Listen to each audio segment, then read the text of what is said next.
మహబూబ్ నగర్ జిల్లా పెబ్బేరు మండలం శ్రీసంగాపూర్లోని రంగసముద్రం చెరువును ప్రభుత్వం రిజర్వాయర్ గా మారుస్తోంది.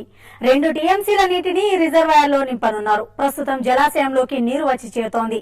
ఇప్పటి వరకు బాగానే ఉంది, కానీ ఇది తమకు కష్టాలు తెచ్చిపెడుతోందని స్థానికులు అంటున్నారు. రిజర్వాయర్ కు గ్రామం కేవలం 20 మీటర్ల దూరంలోనే ఉండడంతో జనం భయపడుతున్నారు. గ్రామం మొత్తం నీటి ఊట అధికమైంది. చిన్నపాటి గుంతలు పడ్డాయంటే చాలు అక్కడ నీళ్లు మొలిచి చిత్తడి చిత్తగా మారుతుంది. తమకు పునరావాసం కల్పించాలని స్థానికులు ప్రభుత్వానికి విజ్ఞప్తి చేస్తున్నారు.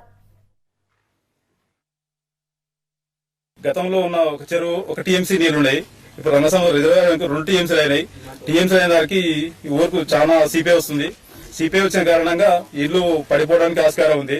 గత వర్షాలు కూడా కొన్ని ఇళ్లు పడిపోయినాయి. ఇప్పుడు అధికారులు స్పందించి ప్రభుత్వం స్పందించి మాకు ఆర్ఎండ్ఆర్ పునరావాసం కల్పించి ఈ విలేజ్ ను మరో దానికి షిఫ్ట్ చేయాలని మేము కోరుతున్నాం. నీళ్ళలో మునిగిపోతున్నాము మేము. మా పిల్లలు మేము పాములు చేర్లు కరుస్తున్నాయి. దగ్గరికి వచ్చి అన్ని వస్తున్నాయి, ముంగీసలు గుడుములు మా ఇంట్లోకి వచ్చింది. అట్లానే చెప్పుకుంటున్నాము. ఏదో దారి చూపండి. చాలా గుంతల్లో బావిలో ఉండం.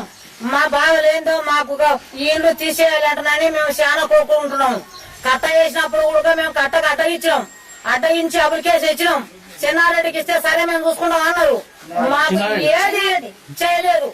ఇప్పటికీ మేము ఒక్కరు చేయలేదు. మాకు మమ్మల్ని కొట్టేసిన దిక్కులేదు. దాంట్లో ఈ శ్రీరంగపురం రిజర్వాయర్ ఏర్పాటు అయినప్పటి నుండి శ్రీరంగపురంలో అనుకోని ప్రదేశాలలో అనుకోని విధంగా ఇళ్ల కింద వాటర్ రావడము, ఈ సిపిఎస్ వల్ల మాకు ఎనలేని అన్యాయం జరగడం జరుగుతుంది.